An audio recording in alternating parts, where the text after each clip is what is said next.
Togo Info, le Togo à votre portée.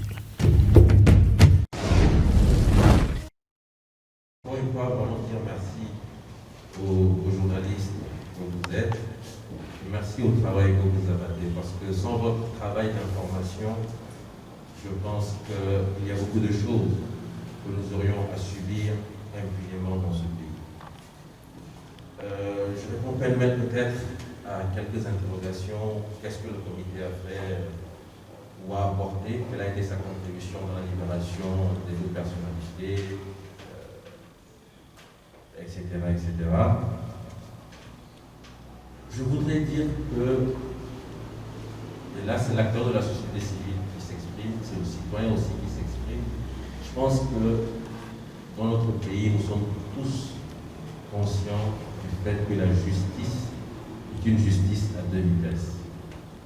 C'est la loi de deux poids, deux mesures, et cela ne peut pas servir cette nation que nous voulons construire.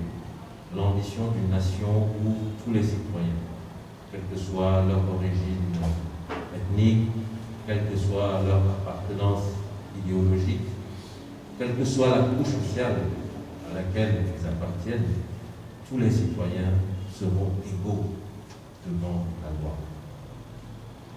Nous avons tous, je crois, la conviction que, malheureusement, dans notre pays aujourd'hui, la justice, c'est le bras armé du pouvoir exécutif.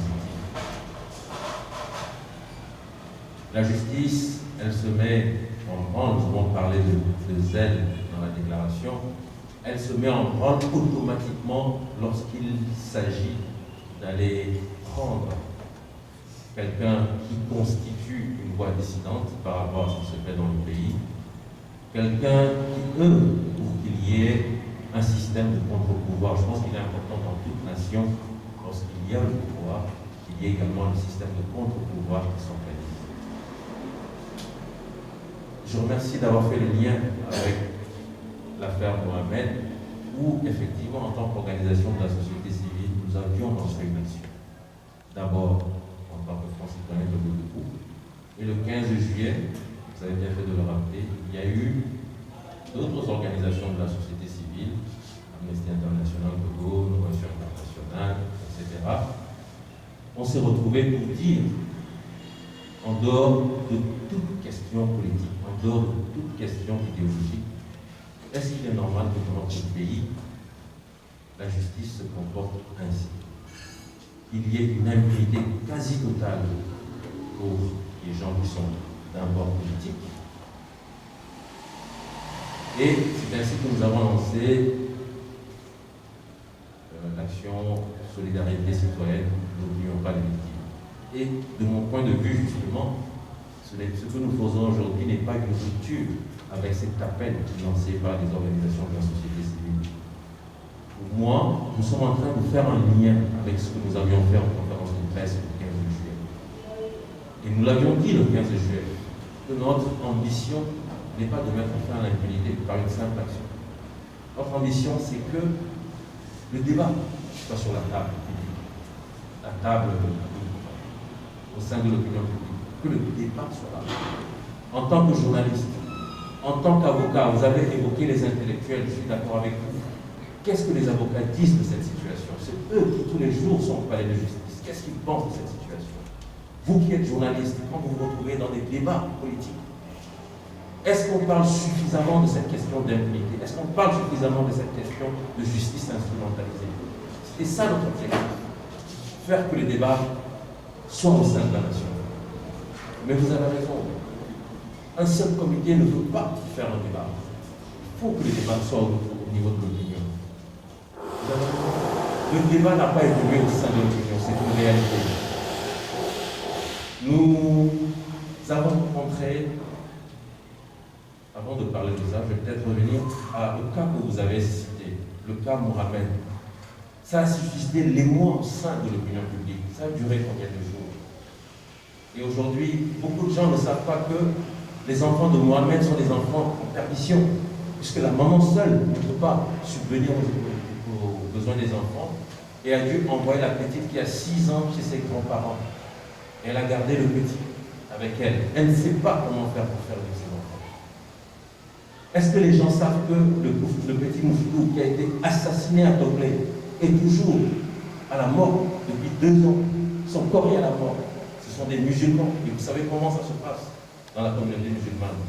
On ne reste pas à la mort. Mais pour des besoins de l'enquête, la famille exige que justice soit faite. Et aujourd'hui, la famille se retrouve seule. Nous avons oublié les victimes. Reconnaissons-le. Il ne s'agit pas d'être en mémoire pendant 1 semaine, pendant quelques jours, et ensuite de se dire, bon, passons à autre chose, et d'oublier les victimes. Aujourd'hui, c'est ce que nous, en tant que collègues, nous avons laissé les victimes seules. Et en juillet, lorsque la conférence de presse avait été faite, c'était le souhait des organisations de la société civile. Mais que disons-nous de notre justice? Que faisons-nous ensemble? J'insiste là-dessus. Ensemble. Et je répète, les avocats que vous avez cités, je suis d'accord avec vous. Que font-ils pour qu'on débatte de cette question de la justice qui est instrumentalisée? Que font les politiques pour qu'on débatte de la question de la justice qui est instrumentalisée? Que font les journalistes?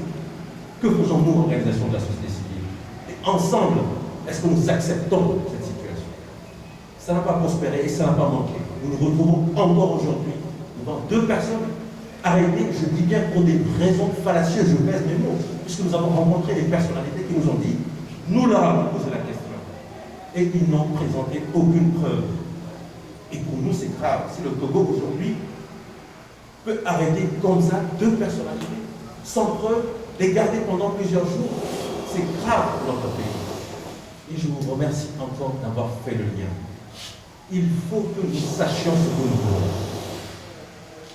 Sortons du sensationnel. C'est vrai, Mme Adiamanko, c'est une personnalité. Monsieur Diossou, c'est une personnalité.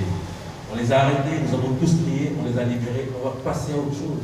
Non, nous voulons que ce lien persiste. Mais seul ce comité ne peut pas faire le débat.